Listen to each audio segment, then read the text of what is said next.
Hey guys, this is Page from Beebom.com and this is the new, well, sort of new OnePlus 9R. I say sort of new because we all know that this is basically the OnePlus 80 with a few changes here and there. Anyway, I have been using the OnePlus 9R for almost a week now. So are these changes good, bad? Is it like an old wine in a new bottle or something more? Should you buy the OnePlus 9R? Well, I'm going to answer all of those questions. This is a OnePlus 9R review. Okay, so let's start by talking about how the OnePlus 9R is different from the OnePlus 80 in terms of the specs.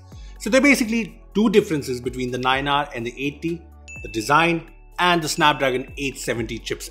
So talking about the design first, the basics are the same here. The 9R is pretty much identical to the 80 in terms of weight and dimensions. And that's not a bad thing because this is a fairly comfortable phone to hold. I switched to the OnePlus 9R from the OnePlus 9 and I did not notice a difference in terms of the in-hand feel or premiumness. Now the difference is in the back design. The OnePlus 9R has newer colors and I think this lake blue looks nice. And as you can see, the camera cutout has a design that's similar to the 9 and the 9 Pro. Also, the OnePlus text on the back is gone when compared to the OnePlus 80. So the design isn't a whole lot different. It's still a glossy glass back, which isn't a huge fingerprint magnet, so that's good. Apart from that, there's the fingerprint scanner on the front, which is fast and accurate. So it's overall mostly the same, but I like that OnePlus has at least made sure to differentiate the 9R and kind of make it look like a newer phone. Apart from that, the OnePlus 9R has an aluminum frame, as you can see, and there's also a dual SIM slot, but there's no micro SD slot, and there are stereo speakers which sound fairly good. Obviously, the speaker in the earpiece isn't as loud as the bottom one, but when combined, they offer loud sound with a good balance. So the design changes are subtle, but let's talk about the chipset now. So you guys already know the specs: Snapdragon 870, up to 12 GB RAM, up to 256 GB storage. Those are some good specs, and if you don't know, the Snapdragon 870 is basically the Snapdragon 865 rebranded. I mean, here are all the specs of the 870 and 865, and yeah, the clock speed is the only big update in the Snapdragon 870. So does that make a difference in performance? Well, the 870 does better than the 865 in benchmark scores. I mean, here are the Antutu scores of both the phones, and the higher clock speed seems to be making a difference here because the CPU scores of the 870 are slightly higher. Here are the Geekbench scores now, and again the 870 scores better. I mean, it's clearly not a big difference because both these chipsets are very similar, but yeah, the 870 scores marginally higher. Now apart from these benchmark tests, I also wanted to see how the Snapdragon 870 performs in terms of battery drain, temperature, CPU throttling, so I did a few tests. First up, I ran the CPU throttling test app on the OnePlus 9R and the 80 to see if they perform any different. Well, here are the results and they're exactly the same on both the phones. The 9R CPU throttled to 95% of its max performance and the 80 is the same, so yeah, this is very good and yeah, almost the same on both the phones. I also did a temperature and battery drain test on the 9R and the 80. I played COD Mobile at max brightness and the highest graphics and frame rate settings for an hour, and the battery drain was 19% on the 9R and 22% on the 80. There was also a slight difference in the temperature. The 9R was at around 38 degrees at the 30 minutes and 1 hour mark, while the 80 was at around 40-41 degrees. See, honestly, if you ask me, it's not a big difference, but I do feel that the OnePlus 9R does not get as warm as the OnePlus 80. Look, when I was using the OnePlus 80 last year, I did feel that it was getting warmer than usual, kind of overheating while gaming. And even though the OnePlus 9R does get warm, it's not overtly hot, overheating or anything. So maybe OnePlus or Qualcomm has kind of optimized things. In fact, I found the thermal performance on the 9R to be better than the OnePlus 9 too. See, when I was using the OnePlus 9, I did face some heating issues. The back does get pretty hot, especially around the camera sensor. And I also got this error while taking photos. Yes, photos, not videos. And I did not face any such issues on the 9R. In fact, I also ran the CPU throttling test on the OnePlus 9, and while the Snapdragon 888 is obviously more powerful, the CPU throttling is higher, as you can see with the yellow and orange in the graph.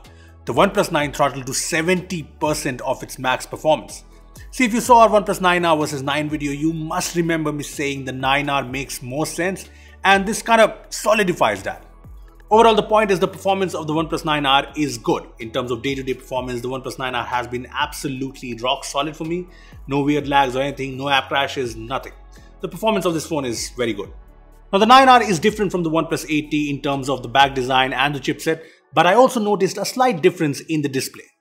I mean, if you look at the numbers, it's the same as the 80, 120Hz Fluid AMOLED, Gorilla Glass 5, with the same bezels and the same punch hole.